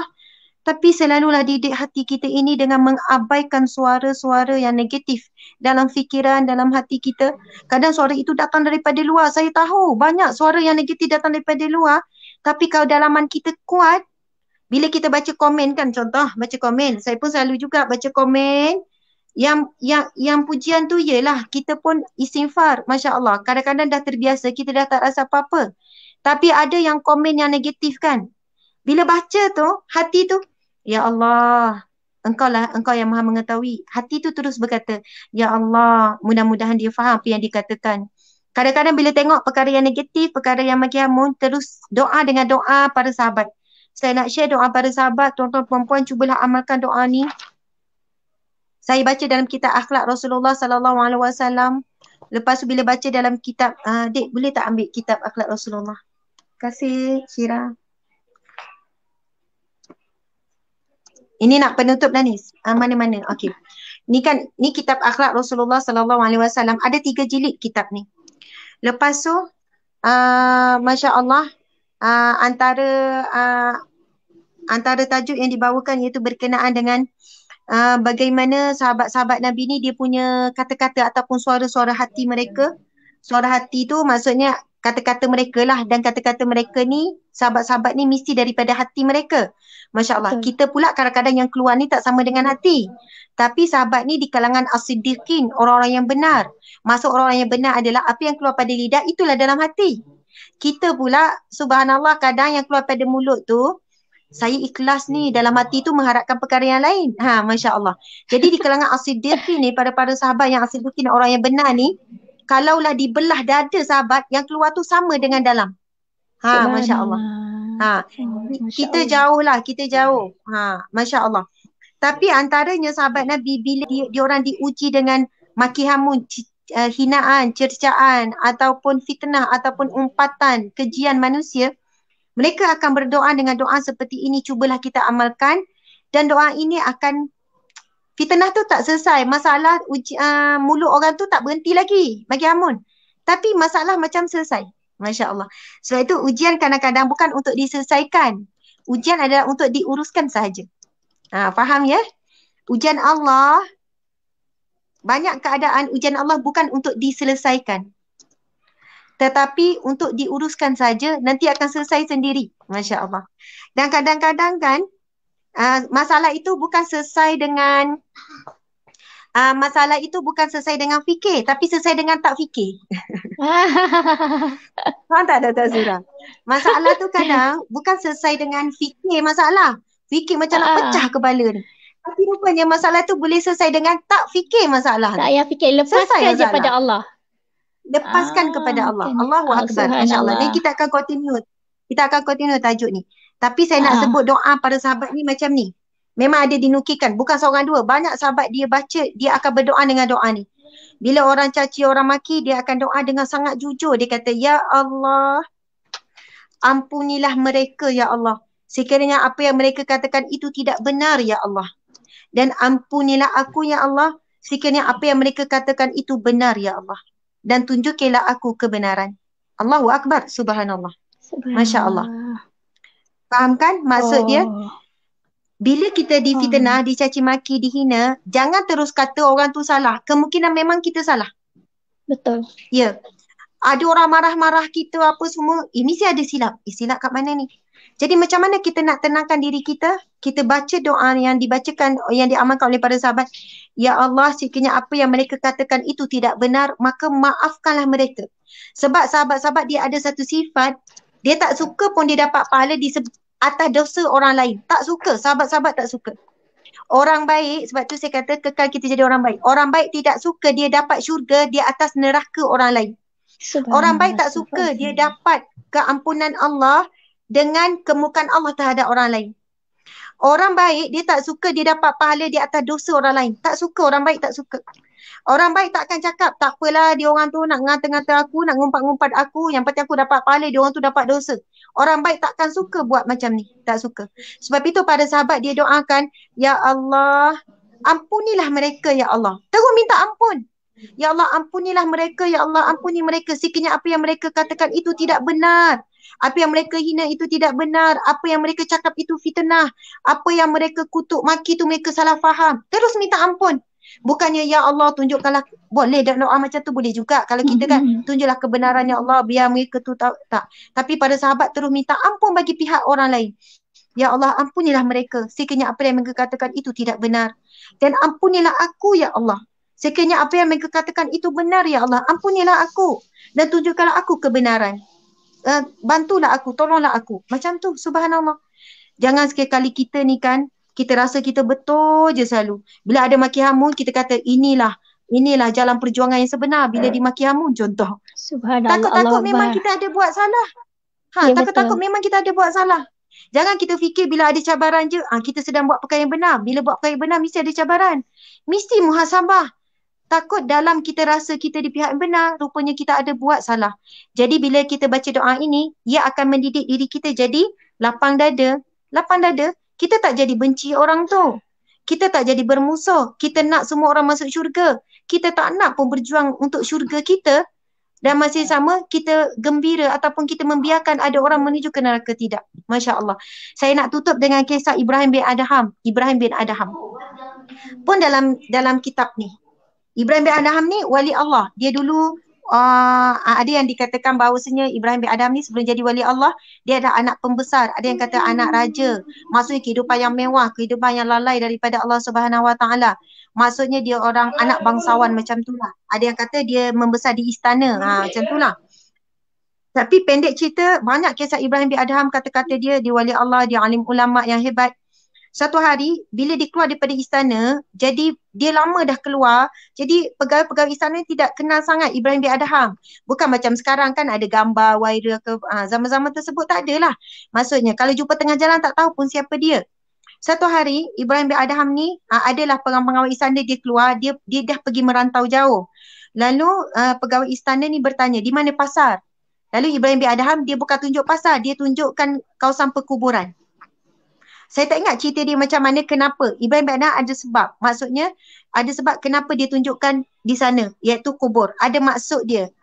Ada metafora dia lah daripada persoalan apa ni, kita sebut ni pegawai istana tu, lelaki berkuda. Lalu lelaki berkuda ni nak marah kepada Ibrahim bin Adham. Dia tak kenal Ibrahim bin Adham ni siapa. Dia pun pukul. Dan setiap kali dia pukul Ibrahim bin Adham, Ibrahim bin Adham sebut apa? Ya Allah, berikanlah dia syurga-Mu, Ya Allah. Bila pukul, Ya Allah, ampunilah dia, Ya Allah. Bila pukul, setiap kali pukul, dia doakan kebaikan orang yang dipukul. Kemudian orang yang pukul pun kata, kenapa kamu mendoakan kebaikan untuk aku sedangkan aku sedang menyakitimu? Aku sedang pukul libas ni, sedang pukul dia ni. Lalu dia kata, ketika engkau menzalimiku tanpa sebab, maksud engkau memukulku tanpa sebab yang kukuh, sudah tentu engkau akan diberikan, engkau akan dicatatkan dosa. Sedangkan aku yang sedang bersabar di atas kezalimanmu, aku akan dapat pahala. Tetapi aku tidak pernah bahagia di atas pahala yang aku dapat sekiranya kamu mendapat kemurkaan Allah. Sebab itu aku mendoakan kebaikan untuk kamu. Maksudnya. Masya Allah. Jadi ini sifat orang-orang yang soleh, orang-orang yang baik. Dia nak dapat kebaikan dengan jalan yang baik dan dia nak orang lain pun dapat kebaikan yang sama. Mudah-mudahan dapat manfaat sedikit sebanyak daripada cerita yang dikongsikan. InsyaAllah tuan-tuan puan-puan sekalian, saya mohon maaf salah dan silap.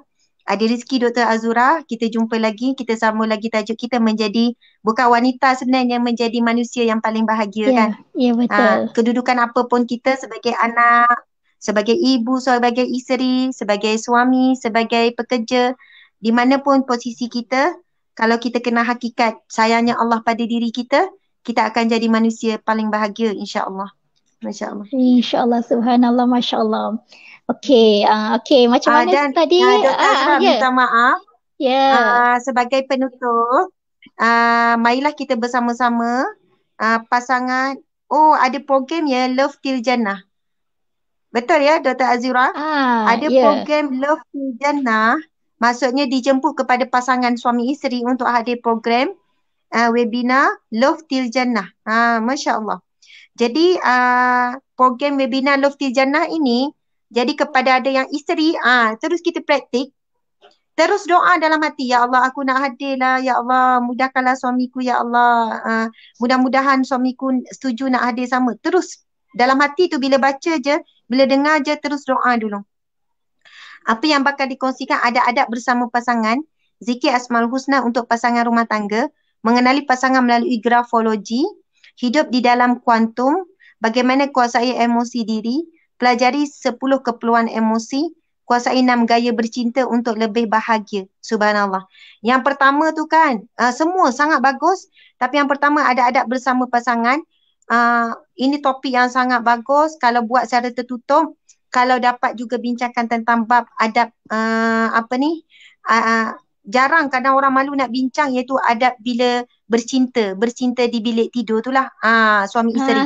Sebab ia adalah satu ibadah. Kalau tak jaga adab, dia tak jadi ibadah, takut kita ikut hawa nafsu saja. Bila kita jadikan ia ada adab, mengikut sunnah Nabi dan sebagainya, ia jadi ibadah, jadi barakah. Kadang-kadang masalah rumah tangga boleh selesai dengan apabila diselesaikan urusan di bilik tidur suami isteri saja. Dan banyak punca masalah rumah tangga rupanya sebab hilang barakah ketika hubungan suami isteri. Di situ diganggu dah syaitan, jin, iblis. Sebab itu doa bila bersama dengan suami isteri kan, doa perlindungan daripada jin dan syaitan. Allahumma janibi syaitan wa janibi syaitan ma razaqtana. Ya Allah, lindungilah aku daripada, Allahumma janibi syaitan, lindungi aku daripada syaitan, wa janibi syaitan ma razaqtana, dan lindungilah kami daripada syaitan terhadap apa yang kau rizkikan. Ketika hubungan suami isteri, kadang Allah rizkikan anak. Jadi insyaAllah anak itu akan dilindungi oleh Allah. Kalau tak dikurniakan anak ketika hubungan suami isteri, apa yang akan dikurniakan Allah? Kasih sayang, kerinduan, belas kasihan, semua itu boleh dibenarkan ketika hubungan suami isteri contohnya. Tapi hari ini, ramai yang tidak mengutamakan atau tidak menjaga adab-adab ataupun sunnah Nabi. Doa-doa dan sebagainya. Ia sangat penting. Sebab dulu saya pecahan kursus kahwin, Dr. Azura. Jadi topik-topik kursus kahwin, hubungan suami isteri, tajuk-tajuk semua ni memang dulu setiap minggu mesti ceramah kursus kahwin. Jadi subhanallah, Mudah-mudahan tuan-tuan puan-puan pastikan hadir dalam webinar Loving Couple ni, suami isteri. Saya rasa mungkin antara coachnya adalah penyampaian adalah Dr. Azura. Ada tip-tip rumah tangga, tip emosi dan juga apa sebut tadi Asmaul Husna. Jadi eloklah kita cuba hadir. InsyaAllah dekat apa? Pimpos ada maklumat tentang program. Terima kasih semua. Mohon maaf salah dan silap. Wabillahi taufiq wal hidayah. Assalamualaikum warahmatullahi wabarakatuh. Subhanallah. Saya pun terkesan dengan perkongsian Ustazah tadi. Dan saya suka tadi kita nak simpulkan balik tadi, baik dan juga abaikan. Sebenarnya memang hidup kita ni kena jadi baik je Ustazah kan? Kena jadi baik dan juga kita kena sentiasa mohon daripada Allah untuk jadi baik. Dan kita kena abaikan je semua. Makna kita bila abaikan kita, insyaAllah kita akan jadi baik je. Makna abaikan sekeliling yang negatif, kita abaikan siapa yang mengutuk kita dan sebaliknya kita doakan. Memang ada, sebenarnya memang ada dalam Quran kan Ustazah kan yang ayat yang mengatakan tak apa, Allah berfirman kalau tak silap saya masa perang Taif ya.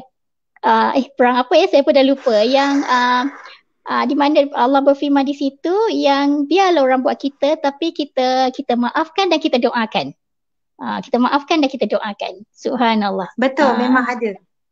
Betul, subhanallah. Jadi kita follow je lah apa yang Quran sebut kat situ. Kita follow, kita maafkan walaupun apa yang terjadi orang buat kita maafkan dan kita doakan. InsyaAllah kita akan jadi orang yang bahagia, insyaAllah. Jadi Ustazah, kita pun dah pukul. Allah Maha Subhanallah. Adil kan? Ya Allah Maha Adil kan. Dan subhanallah tak sedar Ustazah dah 11.45 dan juga banyak lagi yang masih ramai lagi bersama kita. Semua menunggu kata-kata hikmah daripada Ustazah. Tapi tak apa, kita kena tunggu dulu, kita simpan dulu yang lain sebab kita akan ada sesi-sesi yang lain. Jadi jangan lupa, kita akan keluarkan date insyaAllah dan juga poster untuk sesi kita yang lain bersama dengan Ustazah Asma Harun dalam tajuk wanita yang paling bahagia.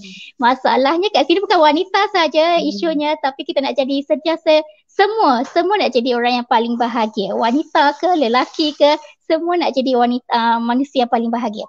Jadi dah sampai di sini saja Ustazah perkongsian kita. Jadi kita sudahi dengan tasbih kifarah dan juga surah Wal-As. Bismillahirrahmanirrahim. Subhanakallahumma wa bihamdika asyhadu an la ilaha illa anta astaghfiruka wa atubu ilaik. Bismillahirrahmanirrahim. Wal 'asri innal insana lafi khusr illa allazina amanu wa 'amilus solihat wa tawasaw bil haqqi wa tawasaw bis sabr. Shadaqallahul azim. Terima kasih semua. Terima kasih sahabat-sahabat di Instagram. Masya-Allah. Jumpa lagi ya. InsyaAllah jumpa lagi ya. Assalamualaikum warahmatullahi wabarakatuh. Ya Rabb.